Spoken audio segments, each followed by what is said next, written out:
அனைவருக்கும் வணக்கம். இந்த பேப்பரில் வந்து பார்த்திங்கன்னா செய்தித்தாள்களெல்லாம் என்ன போடுறோம் அப்படின்னா டெய்லி தங்கம் விலை நிலவரம். அதாவது எப்படின்னா தங்கம் விலை கிடுகிடு உயர்வு, பொதுமக்கள் அதிர்ச்சி அப்படின்னு போடுறான். யார் அதிர்ச்சி படுறா? பொதுமக்களில் அன்றாட கூலி வேலை பார்க்குறவன்லாம் என்ன டெய்லி சம்பளம் வாங்குறவன், மாத சம்பளம் வாங்குறவன், இவெல்லாம் வந்து தங்க விலையை பார்த்து அதிர்ச்சி படவா செய்கிறான்? ஒன்றுமே கிடையாது. இந்த பேப்பர்காரங்க பண்ணுற நியூஸ் பேப்பர் க்ரியேட் பண்ணுற ஒரு இதுதான் வந்து பார்த்திங்கன்னா இந்த தங்கம் விலை.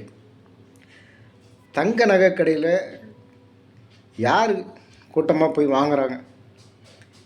மாத சம்பளக்காரனோ, டெய்லி சம்பளக்காரனோ, ப்ரைவேட் கம்பெனியில் வாங்குறவனோ கைக்கும் வாய்க்குமே எட்ட மாட்டேங்குது. வாங்குகிற சம்பளம் வந்து கைக்கும் வாய்க்குமே எட்ட மாட்டேங்குது. அதுவே பத்தாப்படியாக இருக்குது.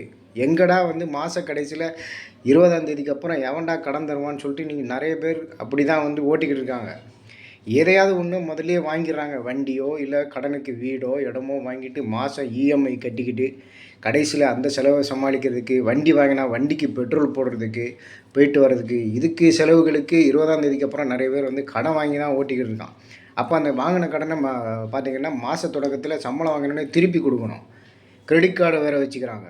கிரெடிட் கார்டை வச்சு ஓட்டுறாங்க. கிரெடிட் கார்டு பணத்தை வந்து அடுத்த மாதம் கட்டணும். இப்படி வந்து ஒவ்வொருத்தனும் தலையை பிச்சுக்கிட்டு அலைஞ்சிக்கிட்டு இருக்கான். இந்த மாத சம்பளக்காரங்க போகிறான். தனியார் கம்பெனிகளும் இதுலேயும் வேலை பண்ணுறாங்க.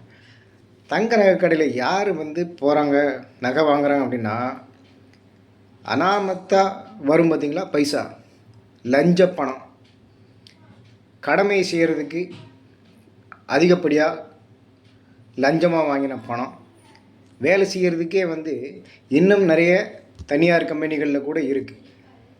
அவங்க வேலை செய்கிறதுக்கே ஒருத்தங்கிட்டேருந்து பணம் வாங்கிக்கிறதுக்கு, செய்கிற வேலைக்கு பணம் வாங்கிக்கிறது. இது அரசாங்க கம்பெனி, அரசு இதில் மட்டும்தான் இல்லை. அரசு பதவிகளில் இருக்கவங்க, அரசு ஊழியர்கள் மட்டும்தான் இல்லை. தனியார் கம்பெனிகளில் கூட பெரிய பெரிய கம்பெனிகளில் வந்து கையூட்டு வாங்கிட்டு கடமை செய்கிறவங்கெல்லாம் இருக்காங்க. அந்த மாதிரி ஆளுங்க தான் நகை கடையில் போய் வந்து நகை வாங்குறாங்களே தவிர, தினசரி கூலி வேலை செய்கிறவங்க, மாத சம்பளக்காரங்க, இவங்கெல்லாம் வந்து நகை கடையில் வந்து போய் நகை வாங்குறதும் கிடையாது. அதே சமயத்தில் இந்த தங்க விலை நிலவரத்தை பார்த்து, ஏறிக்கிட்டே போகிற தங்க விலையை பார்த்து அதிர்ச்சி படவும் கிடையாது. அதனால் நியூஸ் பேப்பர்காரங்க வந்து கொஞ்சம் அடக்கி வாசிங்க. தங்க விலை ஏறாமல் இருக்கணும் அப்படின்னா நகையே வாங்காதீங்க. இந்த நகைக்கடை பக்கமே போகாதீங்க. இல்லைன்னா ஆட்டோமேட்டிக்காக இறங்கும்.